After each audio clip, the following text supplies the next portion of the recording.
시편 50편 15절 말씀. 제목은 하나님을 부르라. 하나님은 반드시 건져주신다 라고 하는 제목입니다. 우리의 속담에 서도 비빌 언덕이 있어야 한다는 말이 있습니다. 지치고 힘들어 아우성치는 모든 백성들, 특별히 오늘 이 시간 예배를 드리는 성도님들, 비빌 언덕이 있습니까? 그 비빌 언덕이 사람이면 누구일까요? 환경이면 무엇입니까? 위급할 때 성도에게 비빌 언덕은 예수 그리스도가 되시기를 주님의 이름으로 축복합니다. 예수 그리스도가 우리의 인생의 비빌 언덕이 된다면 주님은 우리에게 약속하신 대로 은혜를 주실 줄로 믿습니다.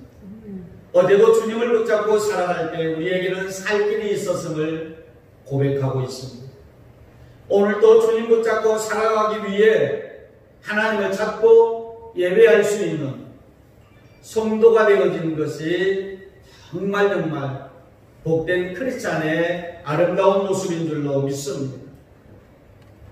간곡히 부탁하옵기는 영원히 주님을 붙잡는 성도에게 주님께서 영원히 여러분들과 함께 하실 줄로 믿습니다. 한국의 역사는 고난의 역사라고 해도 틀리지 않을 것입니다. 그러나 한국의 역사의 중심에서 좌절함이나 고난의 현장 가운데 그 고난이 나에게 숙명처럼 받아들여져서 포기하지 않았다는 것입니다. 결코 포기하지 아니하고 대한민국의 오늘의 현실을 이루어올 수 있었던 것은 하나님의 은혜였음에 분명하고 또 그 중심에 성도들이 정말로 하나님 앞에 부르짖고 또 하나님이 약속하신 은혜를 주셨고 그 은혜 가운데 오늘은 하나님 앞에 영광을 돌리게 되어졌습니다. 오늘의 고난을 어려움을 지혜롭게 극복하였던 믿음의 대장부들, 믿음의 선인들을 우리가 생각해 보면서 오늘 본문의 말씀에서 우리에게 분명하게 이야기합니다. 하나님을 부르라. 하나님께서 우리에게 약속하신 대로 우리를 건져주시겠다 약속하셨고 그 건져주심 뿐만이 아니라 건져주심을 간증하고 하나님의 영광 때에 내가 믿음의 고백을 통해서 하나님의 영광 가운데에 많은 이들에게 당당한 모습으로 증거하려고 주님 말씀하고 있습니다. 지금의 어려움을, 두려움을 우리는 많은 사람들에게 어떻게 자랑해야 될까? 지금 현재의 어려운 여러 가지 상황을 어떻게 극복할까? 고민이 참 많습니다. 그러나 그 고민 가운데에 오늘 보면 우리에게 분명하게 약속합니다. 하나님을 부르라. 하나님이 건져주시겠다. 하나님을 부르고 하나님 앞에 건짐을 받은 모든 성도들은 하나님의 영광을 위해서 살아갈 믿음의 성도라고 하는 사실을 말씀해 주고 있습니다. 마가복음 4장 35절 이하의 말씀을 보면 예수님과 제자들이 이야기를 합니다.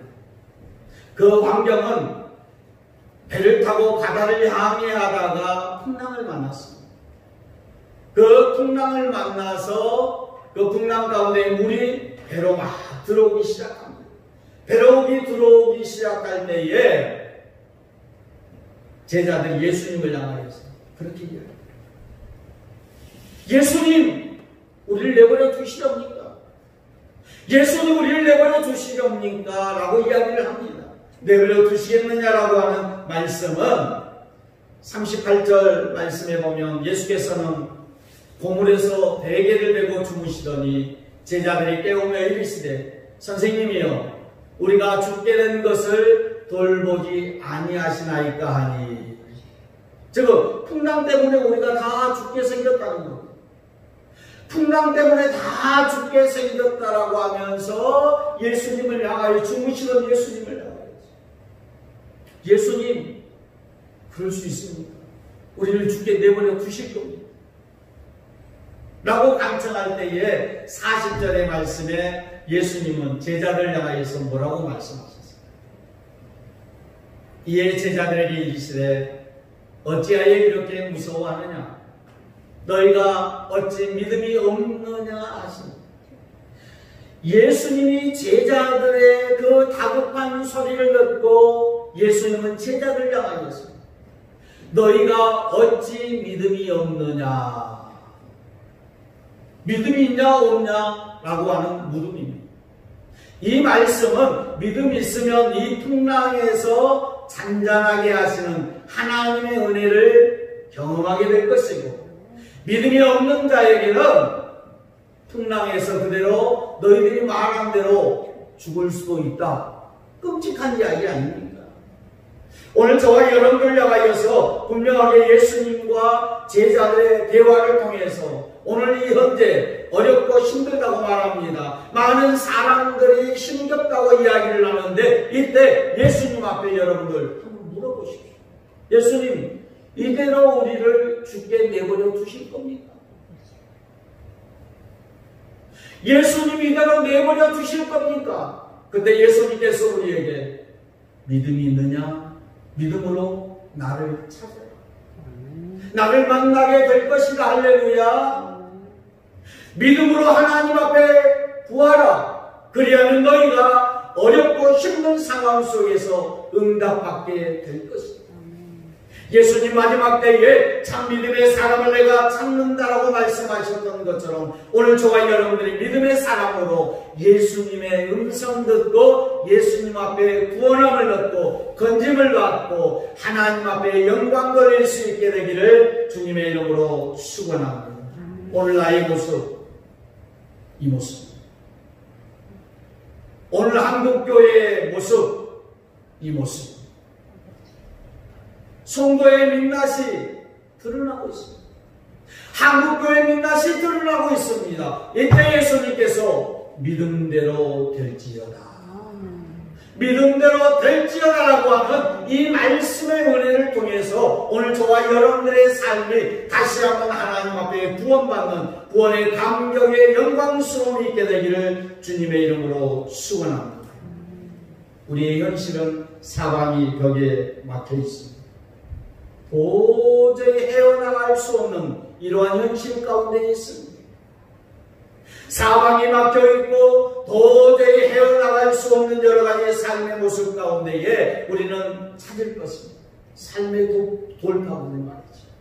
삶의 돌파구를 찾을 때에 그 삶의 돌파구가 오늘 본문의 말씀 가운데 하나님을 부르라, 하나님이 건져 주실 것이다, 하나님의 건짐을 통해서 하나님 앞에 영광을 돌리라고 우리에게 말씀하고 있습니다. 사랑하는 성도 여러분, 다윗은 그렇게 고백합니다. 시편 121편 1절과 2절 말씀 속에서 내가 산을 향하여 눈을 돌리라. 나의 도움이 어디서 오겠느냐? 나의 도움은 여호와에게서로다. 할렐루야. 오늘 여러분들에게 삶의 돌파구, 다윗이 고백하였던 것처럼 오늘 저와 여러분들도 고백할 수 있기를 원합니다. 저와 여러분들이 고백할 때에 하나님은 나의 도움이시다, 하나님은 나의 삶의 돌파구가 되신다, 하나님은 나의 인생을 책임지시고 나의 삶을 형통하게 하신다 라고 하는 이 고백이 오늘 저와 여러분들의 고백이 되어질 수 있기를 축원합니다. 이사야 선지자도 이렇게 고백하고 있습니다. 이사야 40장 31절의 말씀 가운데 오직 여호와를 낭망하는 자는 새 힘을 얻으리니 독수리가 날개치며 올라감과 같을 것이요 다른 박질하여도 곤비하지 아니하겠고 걸어가도 피곤하지 아니합니다. 우리의 인생은 늘 피곤합니다. 제 아내는 저에게 그렇게 이야기합니다. 아니 밖에서는 왜 그렇게 힘이 있고 팔팔하더니 집에 들어오면 피곤하다 그래. 피곤하니까 피곤하다 그러지. 그러면서 제 자신을 깨달아 보았어. 내가 그랬던가? 그게 잘못된 습관이구나. 잘못된 습관이구나 라고 하는 생각을 하게 되어졌습니다. 사랑하는 성도 여러분, 이사야 선지자는 내가 곤비하고 지치고 힘겨운 모습 가운데에 다름박질하여 열심히 뛰어가 보지만 나의 삶은 정말로 피곤합니다. 그렇게 고백하면서 이사야 선지자가 하나님을 향하여서 내가 달려가도 내가 걸어가도 피곤치 아니하게 하실 이는 오직 하나님이시다 라고 하는 고백을 하고 있습니다. 인생 여정에서 제자들과 예수님의 대화 가운데의 폭풍의 현장, 성도도 예외는 아닐 것입니다. 아니 믿음의 사람들도 마찬가지로 피곤하고 곤비하고 달려가도 지친 모습이 우리에게 있을 수도 있습니다. 그러나 성경은 우리에게 말씀하고 있는 것처럼 폭풍을 만날지라도 나는 두려워하지 않는다. 내가 피곤한 인생을 살아갈지라도 나에게 힘의 근원은 오직 하나님 여호와이시다라고 고백하고 있습니다. 그러면 이러한 다윗의 고백처럼 이사야의 고백처럼 우리가 하나님 앞에 구체적으로 어떻게 하는 삶이 하나님의 영광스러운 삶을 살아낼 수 있어요. 오늘 본문의 말씀으로 다시 한번 돌아가 보십시오. 환난 날에 어떻게 하라? 나를 부르라. 하나님을 부르는 여러분들 되시기를 주의 이름으로 축원합니다. 여기서 부르라라고 하는 이 말씀은 하나님을 신뢰하라는 것입니다. 하나님을 믿으라는 것입니다. 하나님을 믿고 하나님을 신뢰하는 자에게 하나님을 부르는 자라 이렇게 말씀하고 있습니다. 또 하나님을 부르라고 하는 말은 의뢰하라, 의지하라 라고 하는 말씀입니다. 하나님을 신뢰하고 하나님을 의지하는 성도 누구일까요? 바로 오늘 예배를 드리는 여러분들이 되시기를 주님의 이름으로 축복합니다. 인생의 여러 가지 환난의 형편을 봅니다. 육체의 어려움도 있습니다. 우리 김정자 성모님이 목사님과 매일 사진 찍으러 가요.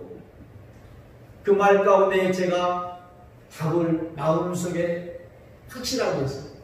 내가 기도할게요. 내가 기도할게요. 아니 내일 검진을 하러 가신다고 하는데 내가 기도할게요 라고 하는 마음이 드는 거죠. 기도의 제목이 하나님께서 나에게 주시는 거죠. 그건 뭘 의미할까요? 하나님의 도움을 구한다. 하나님의 도움을 구하면서 하나님을 의지하는 그 여러 가지의 형편의 상황들이 올 수 있다는 것이죠.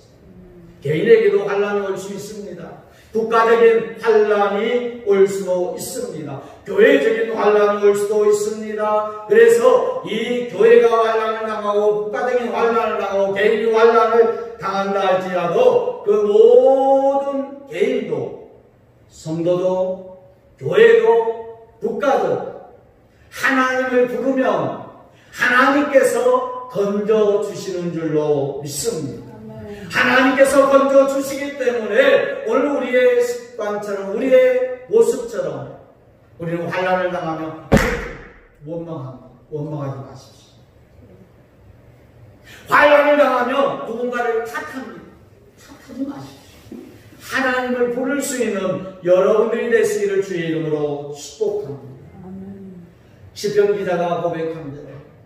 하나님을 의뢰하며 하나님을 신뢰하며 하나님을 의지할 때에 하나님을 부르라라고 하는 말씀처럼 오늘 저와 여러분은 하나님을 부를 수 있기를 주의 이름으로 축복합니다. 야고보서 5장 13절 말씀 가운데에 너희 중에 고난당하는 자가 있는가? 그는 기도할 것이다. 즐거워하는 자가 있느냐? 그는 찬송할 것이다. 우리의 신앙생활에 기도와 찬송은 왜 중요할까요? 고난당하면 기도하는 거. 즐겁고 행복하면 찬송하는 것입니다. 그러면 기도하고 찬송하는 성도는 신앙생활 잘하고 있는 성도. 기도하고 찬송하는 성도는 신앙생활 멋지게 믿음의 대장부가 되어졌음을 여러분 자신을 격려하며 축복할 수 있기를 주의 이름으로 축원합니다. 또 시편 기자가 이야기합니다. 환난을 당하면 어떻게 하라? 부르짖을 때에 하나님께서 너를 건지시리니. 너를 건지신다라고 하는 이 말씀을 우리가 생각을 해보십시오.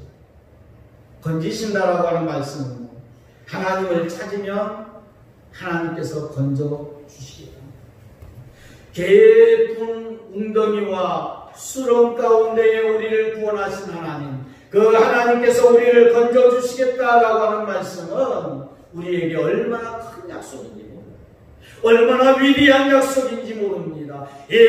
엄청나고 위대한 약속을 믿고 오늘도 하나님의 건지심에 대해서 확신을 갖고 오늘도 하나님의 건지심에 대해서 소망을 갖고 힘들고 지친 자들 다 일어나 하나님께로 나아가면서 하나님의 영광을 위해 살아갈 수 있기를 주의 이름으로 축원합니다. 사랑하는 성도 여러분, 환난 당할 때는 앞길이 막막해 보였습니다. 내가 할 수 없는 일이 하나도 없었습니다. 내가 가야 할 방향도 잊어버렸고 기도할 힘도 없는 내 자신의 모습을 깨닫게 되어졌습니다. 그러나 하나님은 분명한 것은 환난을 통해서 고난을 통해서 나를 만들어 가십니다. 여러 가지 형편과 상황을 통해서 나를 만들어 가십니다. 나를 만들어 가시는 이가 하나님. 나를 만들어 가시고 나를 통해서 영광 받기를 원하시는 하나님께서 우리에게 분명하게 말씀하셨습니다. 나를 부르라. 내가 건져주겠다. 그리하면 너는 하나님의 영광을 위해서 살라라고 말씀하고 있습니다. 말씀의 결론적으로 시편 기자는 우리에게 분명하게 고백하고 있습니다. 하나님께서 우리를 향하여서 나의 부르짖음을 들으셨다고 했습니다. 시편 40편 1절과 2절 말씀의 내용을 보면 내가 여호와를 기다리고 기다린다. 귀를 기울이사 나의 부르짖음을 들으셨도다. 나를 기가 막힌 웅덩이와 수렁에서 끌어올리시고 내 발을 반석 위에 두사 내 결음을 견고하게 하셨도다. 시편 기자의 고백이 아니라 오늘 우리의 고백이 되기를 축복합니다. 우리의 고백 가운데에 하나님께서 내가 여호와를 기다리고 있습니다. 여호와 하나님께서 내 기도를 듣기를 원하셔서 나의 부르짖음과 나를 건지시겠다라고 하는 약속을 통해서 하나님이 영광 받으시기에 합당하신 하나님, 그 하나님께서 기가 막힐 웅덩이와 수렁에서 끌어올리시고 웅덩이와 수렁에서 끌어올리시고 얼마나 기가 막힌 일들이 많습니다. 교회에서 찬송 소리가 나고 기도의 소리가 나는 건 당연한 일 아닙니다. 그런데 기도의 소리가 찬송의 소리가 나가면 옆에 주변의 분들이 지구대에 경찰서에 신고합니다. 경찰들 나와서 아니 이 교회 예배 드려요? 확인하는 일. 우리 교회도 당해본 일이고 지금 한국교회 많은 곳이 당해본 일입니다. 얼마나 기가 막힌 일입니다. 얼마나 기가 막힌 일입니다. 이 기가 막힌 일들 가운데에 하나님께서 우리에게 어떻게 하는 자에게 하나님을 구하는 자, 하나님을 찾는 자, 하나님 앞에 부르짖는 자에게 끌어올려주셔서 이제는 그들에게 그가 우리는 하나님을 불렀더니 하나님께서 나를 구원해 주셨노라고, 우리 교회를 구원해 주셨고 한국교회를 구원해 주셨노라고 당당하게 그들에게 간증할 수 있게 되기를 주님의 이름으로 축원합니다. 여러분들 환난을 당하고 고난을 당해도 걱정하지 마십시오. 그 환난과 고난을 통해서 나를 만드시고 계십니다. 어떠한 모습으로? 하나님의 믿음의 대장, 신앙의 대장으로 나를 만들고 계시기 때문에 그 하나님의 영광을 위해서 오늘 저와 여러분들이 진짜 하나님은 나를 향하여서 기대하시는 부르짖으라. 그러면 건져주시겠다고 약속하셨습니다. 내가 건진받은 이후에는 많은 사람들에게 그렇게 선포하십시오. 당신도 나처럼 살기를 원하느냐? 그러면 그들은 나에게 물을 겁니다. 어떻게 그렇게 살았는데요? 하나님 앞에 부르짖었더니 하나님께서 나를 건져주셨어. 할렐루야. 하나님께서 나를 건져주셨음에 대해서 당당하게 그들에게 간증하고 그들에게 주의 복음을 담대히 전하면서 하나님의 영광스러움을 증거할 수 있는 오늘 저와 여러분들이 되어질 수 있기를 주님의 이름으로 축복합니다. 하나님을 부르십시다. 하나님은 건져주시옵소서. 하나님의 영광을 위하여서 살아나갈 때에 오늘 우리 모든 성도들의 삶 속에 하나님의 영통의 복과 하나님의 간증거리와 하나님의 믿음의 대장으로서 살아가는 당당함이 있게 되기를 주님의 이름으로 축원합니다. 기도하겠습니다.